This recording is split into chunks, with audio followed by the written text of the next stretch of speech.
Assalamualaikum, salam sejahtera. Sembang EPL episod 23. Kita hampir ke penghujung. Saya Amir Fuad dan juga Amir Arafat. Satu, kita nak discuss pasal Arsenal dengan Spurs. Nombor dua, kita nak discuss pasal quadruple Liverpool. Arsenal satu ketika tu tak lama, 2-3 game lepas je, mempunyai 4 mata di tangga keempat dengan 3 baki perlawanan, tapi kini 2 mata ketinggalan di belakang Spurs di tangga kelima. Menentang Newcastle antara perlawanan penting untuk Arsenal musim ni. Jadi apa punca daripada leading? Orang kata, ada penyokong Arsenal cakap it's in our hands. Dah banyak kali dia kata sebenarnya bukan lawan Newcastle je, lawan Crystal Palace, lawan Brighton kalah apa semua kan. Sebelum ni lagi, sebab ada orang kata menentang Spurs tu penentuan. Sebenarnya bukan Spurs saja, sebelum-sebelum tu lagi. Tapi kau rasa kenapa yang menyebabkan Arsenal macam lembik? Sebab ada orang kata pemain-pemain muda sebenarnya dah sampai tahap dah penat. Macam Saka nampak tak ada energy, Smith Rowe main macam Liga Division 2, Division 3 kan. So apa kata kau? Macam ni lah. Punca dia Arteta ke kau rasa? Aku rasa dia this is the process yang kita kena lalu.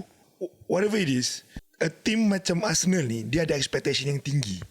Yelah, kelab besar. Tapi throughout that, kenapa Arsenal masih lagi ada the same trend? Aku quite setujulah dengan term typical skeptical orang panggil Arsenal sebagai weak minded lah. Sebab aku nampak benda tu memang weak minded. Adakah sebab pemain-pemain muda yang dibarisi dengan pemain-pemain muda? Adakah sebab pemain-pemain muda ni terlampau mengharapkan, contoh okay lah, all these player macam bila aku cakap weak minded ni, bukan dia tak ada potential into growing, tapi because Arsenal season ni bila 2-3 games, aku rasa 2-3 game lepas, last ni yang macam 3 games menang dengan big teams, kalah dengan small teams kan. And before that kau dengan big team, small team pun kalah. So I mean, the inconsistency dia, weak minded dia tu, aku rasa satu kepenatan, because Arsenal rely on youngsters banyak, on attacking force. And then second, ada few buying purchase yang macam aku rasa not up to the standard lah. Macam weak minded yang paling nampak sekali macam Tavares. Aku rasa dia dah few games off. Okay, tapi macam ni, Xhaka, Elneny adalah pemain yang aku kata beberapa minggu ni dia orang main lah di tengah. Antara pemain senior lah. Dia orang yang patut lead all these youngsters. Okay, adakah dia orang ni good enough tak? Obviously aku rasa Xhaka memang the best in the team, but definitely not the best in Europe lah. The best, not the best in the league. The league of course lah. Aku rasa jauh sekali untuk kau label dia macam dekat macam Lampard ataupun Scholes ataupun Gerrard. Ataupun pemain sekarang lah. Pemain sekarang aku rasa maybe not De Bruyne, jauh sekali. Henderson, jauh sekali aku rasa. Sebab aku rasa, tapi the influence yang Xhaka ada dalam team tu, you need it.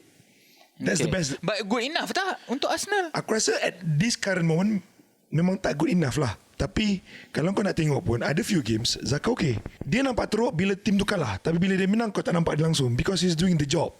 Elneny aku rasa kalau kau nak letak dia dengan Partey, memang jauh sekali. Tapi untuk as a backup, itu je orang kata yang kita ada kat dalam stock. Tapi so far he did a good job. Dia ialah squad player. Ya, bukan first team player. Bukan first team player. Okay, ada orang cakap squad tak besar. Okay, benda ni kau pernah sebut, tidak berbelanja waktu Januari. Ini salah satu failure lah untuk Arsenal. Tapi mana pemain macam PP 80 juta tak digunakan? Okay, ni satu.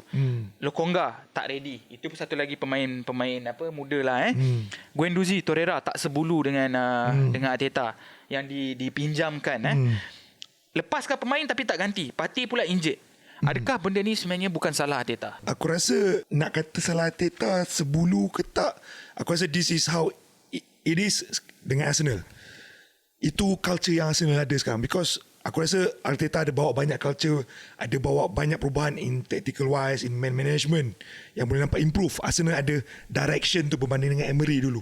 Dia nampak ada kuku dekat situ. So once you rasa ada kuku, mesti ada few players yang aku rasa kau tak boleh, kau tak sesuai dengan management aku, kau tak sesuai, maybe kau ada different direction, you ada attitude you sendiri. Cuma because dengan Arteta ni baru nak masuk, dia baru renew contract, aku rasa because the progress tu masih awal lagi untuk 2 tahun setengah ni untuk ada the balance squad dan masuk ke season ketiga. Jadi aku rasa itu memang kesilapan besar bila tak ada purchase on during January. The rest of it aku rasa 100% on Arteta. Ni adalah satu faktor lah. Bukan faktor lah. Ni apa yang Zaka cakap.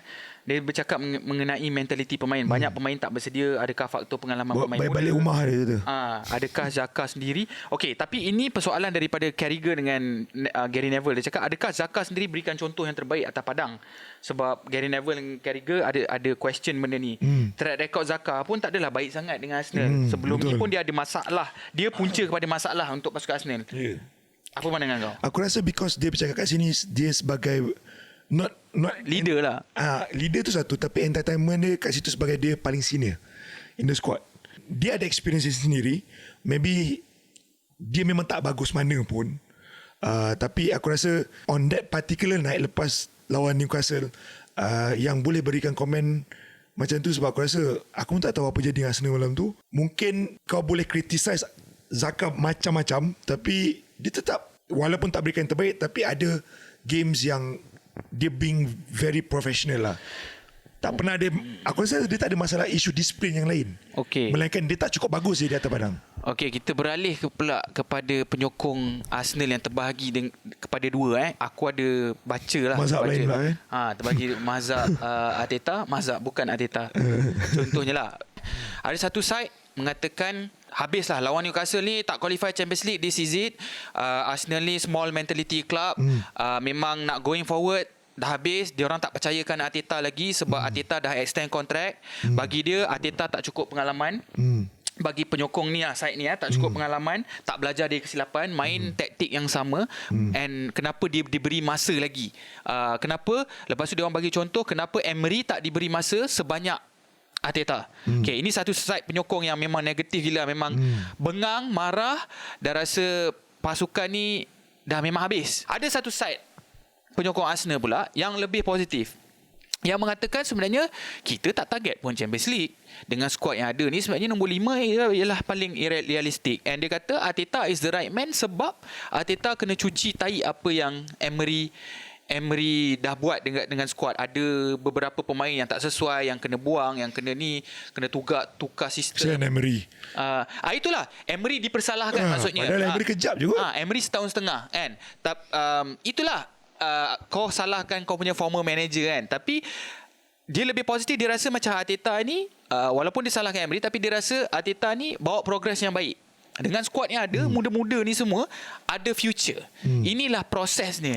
Kata penyokong yang side ni pula lah, kita perlu melihat lebih ke depan lah. Maksudnya kita tak boleh fikir Champions League je. Tapi ada persoalan daripada side lagi satu, cakap sampai bila yang kau nak target? Bila kau nak target Champions League ni? Bila kau nak masuk Champions League? Kalau kau cakap benda ni progress, bila kau rasa? So Mac, kau side yang mana? Kau lebih macam rainbow je. Side yang mana? Fan Arsenal tu macam rainbow. Aku rasa ni troops. Dah sampai terajang ni, sampai terajang Mike. Kan? Dia apa aku dia rasa cakap? Kekecewaan sebab Arsenal ni, kalau baru sekarang kau declare dia small club mentality, aku rasa benda tu dah lama lah sebenarnya, Min. Personally bagi aku sendiri lah. Sebab kalau kau big club mentality, at least kau ada satu lah Champions League. Pada aku lah, dalam sejarah rekod-rekod kau kan, unbeaten meh. Okay, kalau kau tanya aku lebih willing untuk tukar unbeaten tu dah menang 2016. At least once. Itu je. 2006 ke 2016? 2006. Sorry, 2016 awal sangat lah. Lama tak masuk Champions League tu. Sebab bagi aku, sebab Arsenal ni benda ni dah berlaku daripada zaman Wenger lagi, bukan Emery je. Post Wenger yang hujung-hujung lah, aku rasa the last 7-8 years tu dah tak berapa baik lah. Team tu dah tak berapa baik. Kita pun dah dimuakan dengan budaya-budaya yang macam top 4 is enough. Okay, memang sekarang pun kau struggle lah masuk top 4. Tapi benda tu dia jadi, bila orang datang Arsenal, dia jadi selesa. And then dengan Wenger punya attributes yang dia ada certain player-player kesayangan dia, which is dengan sekarang bila benda tu turun, macam Aubameyang during Wenger punya purchase kan, dia punya zaman. Jadi benda tu Emery inherit dan sekarang turun benda tu. Benda ni tak habis lagi sebenarnya. Wenger punya post arena, Zaka zaman Wenger, Elneny pun zaman Wenger kan? Salahkan Wenger lah. Leno pun tak. Aku tak salahkan siapa. I mean, what's the point untuk kau bertanya pasal punca benda ni sebenarnya dia terlalu lama dah dalam budaya Arsenal. I mean, untuk orang datang baru macam Arsenal, macam Arteta datang, I mean, dia tak got nothing to lose pun. Kalau tak, maybe dia boleh dapat kerja lain kan. Tapi siapa, aku tanya balik lah, siapa yang nak datang Arsenal dengan option yang budget yang financially, jangan kali cakap war chest, tapi war chest dapat 100 je kan. Berapa player? Banyak tu. Berapa player yang kau boleh dapat dengan Arsenal punya squad untuk depth yang Arsenal tak ada depth pun. Dia ada first layer, kau tak ada second layer pun, ada foundation saja.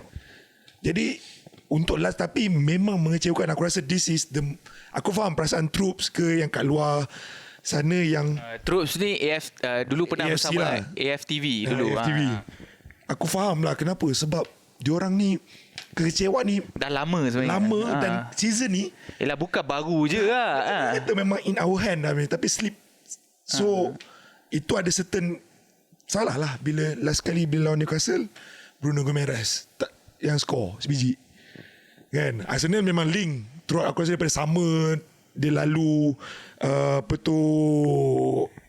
Olympic pun diorang track juga Bruno Gomes. But then itu yang menyakitkan hati lah sebenarnya. Okay, tinggal satu lagi perlawanan untuk Spurs dan Arsenal. Okay lah, ini aku just baca lah orang kata pasukan mana favourite lah. Tapi kalau ikut Spurs. Yelah, Spurs lah sebab sekarang in their hand pula sekarang ni kan. Dua mata di depan, diorang akan menentang Norwich away, dan Arsenal akan menentang pasukan apa last kali? Arsenal lawan Everton yang struggle tapi masih sedang melawan untuk menyelamatkan diri daripada zon penyingkiran. Bahaya. Norwich pula dah tak ada apa untuk dimainkan, sebab dia orang dah tersingkir. Yeah. Tapi secara matematik boleh lagi Arsenal secara matematik. Maksudnya Spurs seri, kalau seri tak, Spurs kena kalah. okey, Spurs goal difference Spurs tinggi lagi Goal difference Spurs tinggi. Maknanya Spurs kena kalah dan Arsenal kena menang lah. Boleh berlaku boleh. Kalau jadi anything in football can happen. Kalau jadi aku lari satu office ni pakai boxer. Kalau jadi Kau dengar ni. So kau play balik ni. Okay, kalau jadi Amir akan make up macam clown next episode. Okay, kita tutup sudah cerita pasal Arsenal dan juga pasukan Spurs. Kita nak masuk tentang quadruple. Pengurus Liverpool Jurgen Klopp berkata mustahil untuk pasukan Man City untuk kalah pada perlawanan terakhir. Adakah impian quadruple Liverpool sudah berkecai? Aku rasa belum lagi. Last game diorang main lawan Aston Villa. Man City lawan Aston Villa. Extra insentif untuk Steven Gerrard dan juga Coutinho, bekas pemain Liverpool. Aku rasa ada peluang lagi secara matematik tu ada lah. Secara matematik ada. Tapi kalau kau mengatakan aku daripada awal memang aku predict untuk Liverpool. Cuma aku rasa kan Man City bila ada big game diorang tak slip up lah. Dia selalu ada tendensi tu. Itu yang dia kata bila kali terakhir Man City drop mata untuk dua perlawanan berturut-turut. Liverpool menang dua perlawanan dan mengharapkan macam aku cakap lah, kena menang. Sebenarnya bukan dua perlawanan, dia dah menang dah malam tadi lawan pasukan Southampton, dan pasukan terakhir lawan Wolves kot tak salah aku. So benda ni extra motivasi untuk Steven Gerrard lah. The thing is Liverpool main banyak sangat perlawanan. Contohnya sebelum ni FA Cup pun main 120 minit. Jadi memang Klopp kena buat rotasi lah untuk skuad dia. Kemungkinan Salah dan Van Dijk direhatkan untuk Champions League final. Dan kita boleh tengok lawan Southampton tu adalah pasukan kedua Liverpool. Menang jugalah. So untuk lawan, tak tahulah, mungkin dia dah give up ke dengan Liga sebab dia baik fokus Champions League final. Aku tak tahulah. Tapi sebab motivasi untuk balas dendam Real Madrid tu kuat. Sebab sebelum ni dia orang kalah dengan Real Madrid final. Adakah kau rasa fokus Liverpool mungkin dah ke arah Champions League final? Aku rasa anyone in the team, tak ramai tau team ada opportunity untuk ada dalam racing untuk quadruple, sextuple ni kan. Aku rasa diorang punya baik, diorang punya purchase during January tu pun bagi advantage. Dengan ada Luis Diaz tu pun aku rasa bagi advantage dengan tukaran Mane punya position. Few games aku tengok pun menjadi. Tapi kalau kau bercakap pasal untuk maybe diorang burn out, aku rasa no. Aku tak rasa diorang akan burn out. Aku rasa untuk Liga, diorang akan tak dapat bila diorang slip up je. Itu je. Yalah, itu yang aku tak setuju. Ada satu statement daripada Klopp ni aku tak setuju. Dia kata dia tak puas hati dengan jadual ni. Dah banyak kali dia cakap memang kita tahu pasukan yang kuat. Jadual lagi. Itulah pasal jadual. Aku memang tak setuju sebab kau kena tahu, selama ni pun bukan pasukan Liverpool, kita tahu pasukan yang kuat yang bertanding dengan semua pertandingan akan ada jadual yang padat. Itu benda yang common, benda yang biasa. Itu gunanya skuad yang besar, dan Liverpool mempunyai skuad yang besar. Kau tengok selama ni pasukan yang banyak menang pun memang ada jadual yang padat. Kalau katakanlah aku bagi contoh, kalau semua orang fit pun lawan Southampton dia akan rehatkan juga pemain. Betul tak? Betul. Sebab dia tahu ada perlawanan lagi penting, Champions League final. Kau ada Jota, kau ada Firmino, kau ada Minamino, kau ada Luis Diaz, kau ada Origi. Ini semua bukanlah diorang ni semua tahap Salah dan Mane, tapi diorang ni semua boleh diharap dan terbukti lawan Southampton. Actually diorang Minamino skor dan juga Liverpool menang. Yelah, aku tak setujulah. Takkan kau pasal benda ni kau nak suruh EPL ubah jadual. Betul tak? Itu pun tak logik ke? Betul lah, Itu kadang-kadang benda macam ni sebenarnya during teringat lah balik zaman Wenger dulu pun. Wenger kadang aku baca menyampah juga.